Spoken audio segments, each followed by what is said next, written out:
Hello students, welcome back to my YouTube channel easy physics by Rajaram sir. Students, last lecture हमने complete किया था chapter 3, जिसका lecture number 4 हमने उसमें आपके लिए पढ़ाया था बैद्युत सेल के बारे में। उसी क्लास को कंटिन्यू करते हैं और लेते हैं बहुत ही मोस्ट इंपॉर्टेंट टॉपिक, किरचॉफ के नियम। किरचॉफ के नियम, ये वीडियो आपके लिए बहुत ही महत्वपूर्ण है, बहुत ही इंपॉर्टेंट होने वाला है, इसलिए वीडियो को शुरू से लास्ट तक वॉच जरूर कीजिए, वीडियो को स्किप ना करें। तो स्टूडेंट्स, शुरू करते हैं आज की वीडियो। टॉपिक है हमारा किरचॉफ के नियम। सन 1842 में किरचॉफ ने विभिन्न जटिल प्रपथों को हल करने के लिए दो नियम प्रतिपादित किए थे, जिन्हें हम किरचॉफ के नियम कहते हैं। जिसमें पहला नियम है प्रथम नियम, जिसे हम धारा नियम या संधि नियम भी कहते हैं।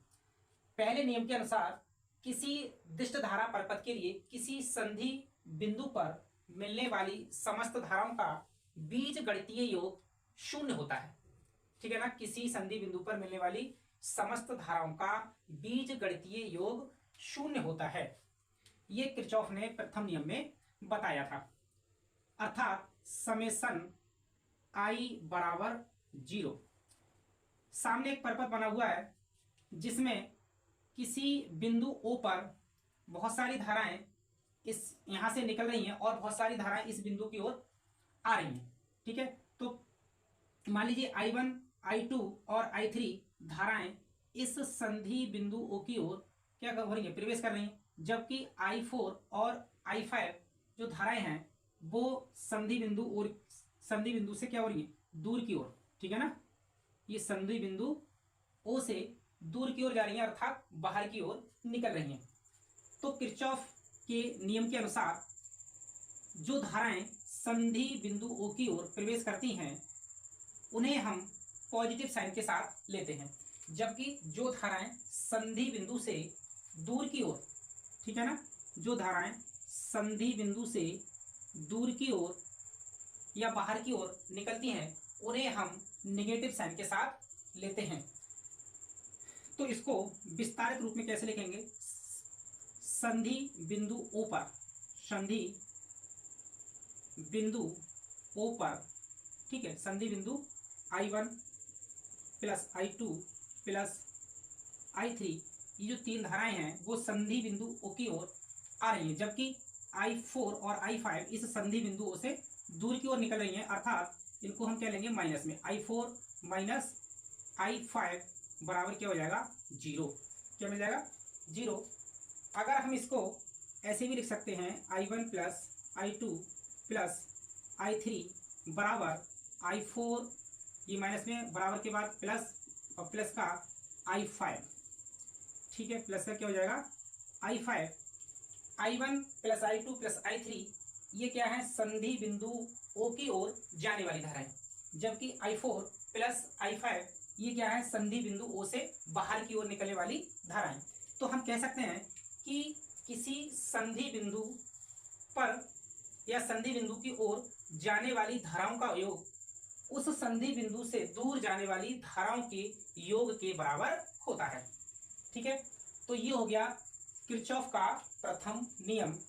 इसमें एक बहुत ही महत्वपूर्ण नोट करेंगे, महत्वपूर्ण एक क्वेश्चन पूछा जाता है कि धारा नियम या संधि नियम या किरचॉफ का प्रथम नियम किस सिद्धांत पर कार्य करता है। तो ये क्या सिद्धांत पर कार्य करता है, ये जो है आवेश संरक्षण के सिद्धांत पर। ठीक है, आवेश संरक्षण के सिद्धांत पर प्रथम नियम, किरचॉफ का जो प्रथम नियम है वो आवेश संरक्षण के सिद्धांत पर आधारित है।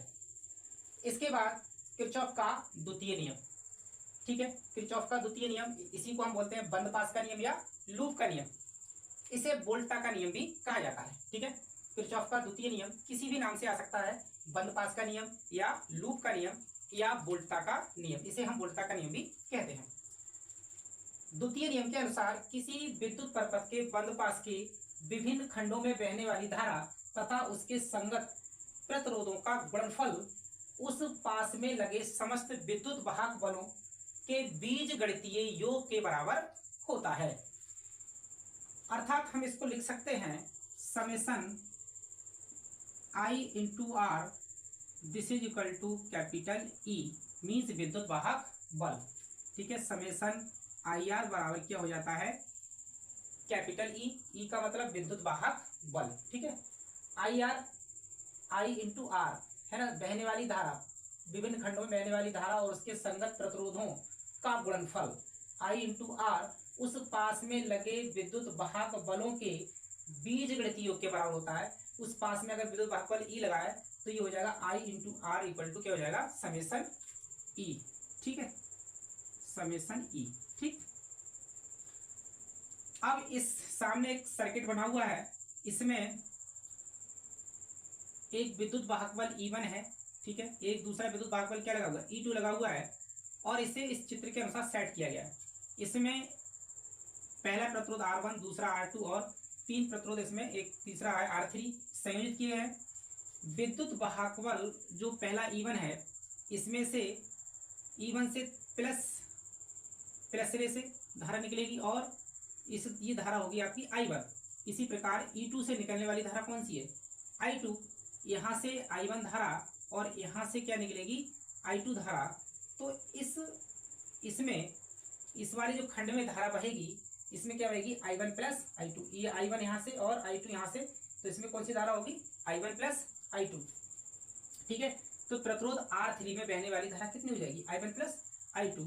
यहाँ से ये धारा यहाँ तक जाएगी, फिर इस खंड में इस बिंदु से डिवाइड होगी। यहाँ पर इस वाले खंड में I1 धारा होगी और इस वाले खंड में कौन सी धारा होगी I2 धारा होगी। ठीक है, इसको हम मान लेते हैं ये बंद पास 1 है और ये बंद पास क्या है 2 है।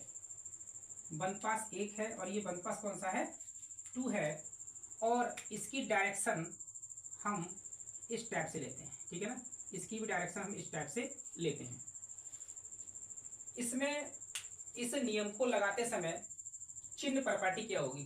ठीक है ना, जब हम धारा की दिशा में चलते हैं, ठीक है ना, जब हम I और R का गुणनफल लेकर और धारा की दिशा में चलते हैं तो I और R का जो मान है वो धनात्मक लेते हैं और धारा की विपरीत दिशा में चलने पर मान क्या हो जाता है I इंटू आर का मान माइनस में हो जाता है।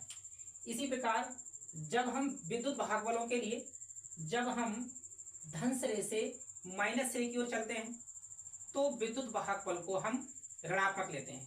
ठीक है, और जब हम माइनस से प्लस की ओर चलते हैं तब हम विद्युत वाहक बल को धनात्मक लेते हैं।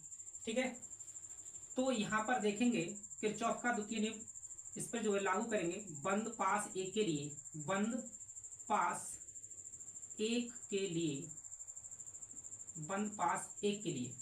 ठीक है, क्या था परपथ में बंद पास के विभिन्न खंडों में, तो ये खंड हमारा एक पहला खंड ये है, इसको बंद पास 1 और इसको बंद पास 2 में बहने वाली धारा और संगत प्रतिरोधों का गुणनफल। बहने वाली धारा, ठीक है, इसमें बहने वाली धारा कौन सी है पहले खंड में पहले पास में बहने वाली धारा क्या है I1 और इसका संगत प्रतिरोध क्या है R1। ठीक है, तो ये हो जाएगा I1 इंटू R1।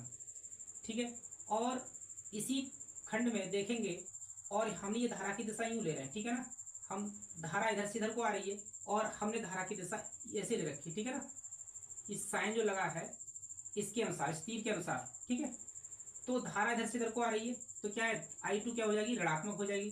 तो I2 इंटू R2 ये क्या हो जाएगा माइनस का, माइनस I2 इंटू R2 बराबर इस बंद पास में विद्युत वाहक बल कौन कौन सा है, एक E1 है और एक E2 है। इसकी डायरेक्शन को देखते हैं, यहाँ लिखेंगे बराबर E1, क्योंकि हम माइनस से प्लस की ओर चल रहे हैं, माइनस से प्लस की ओर। जब माइनस से प्लस की ओर चलते हैं तो क्या होता है धनात्मक। इसी प्रकार अब यहाँ से इस साइन के अनुसार ये प्लस सिरे से हम किधर चलेंगे माइनस की ओर, प्लस से माइनस की ओर, तो विद्युत वाहक बल हो जाएगा E2 माइनस का। ठीक है, इसको डालेंगे इक्वेशन 1। इसी प्रकार बंद पास 2 के लिए, बंद पास 2 के लिए, बंद पास 2 के लिए इसी प्रकार बंद पास 2 में देखेंगे यहाँ पर विद्युत वाहक बल कितना है E2 और केवल ही केवल पूरे बंद पास 2 में एक ही विद्युत वाहक बल है E2। इसमें I2 धारा है और संगत प्रतिरोध कितना है इसका R2। ठीक है, तो यहाँ लिखेंगे I2 इंटू R2 और हमने धारा की दिशा यूं ले रखी है तो क्या होगा I2 इंटू R2 किस में होगा, प्लस में होगा। फिर यहाँ से देखेंगे इसमें धारा जा रही है कौन सी, I1 प्लस I2। R3 में बहने वाली धारा कितनी है और ये धारा की दिशा में ही चल रहे हैं तो क्या आएगा प्लस में आएगा आपका I1 प्लस I2 इंटू क्या आ जाएगा आपका R3।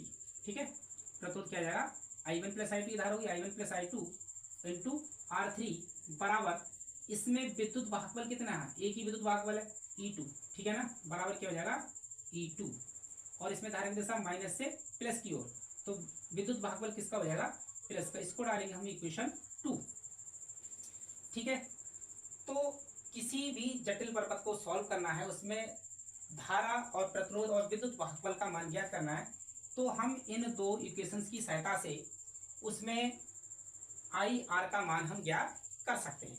ठीक है, अब बात आती है ये द्वितीय नियम है वो किस सिद्धांत पर आधारित है।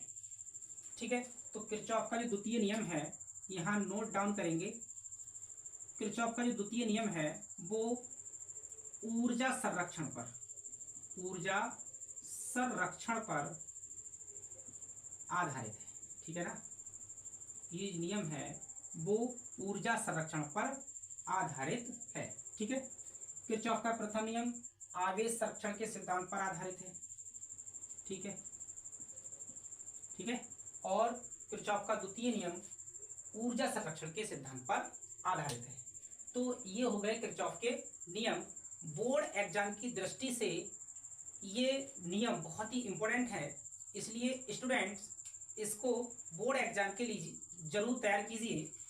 ये जो टॉपिक है बहुत ही क्या है, वेरी इंपॉर्टेंट है। ठीक है ना, ये आपका टॉपिक है बहुत ही इंपॉर्टेंट है। तो स्टूडेंट्स आज की वीडियो को यही समाप्त करते हैं। अगर आपको वीडियो अच्छी लगी हो तो लाइक कीजिए और कमेंट बॉक्स में एक प्यारा सा कमेंट जरूर कीजिए। Thank you so much for watching this video.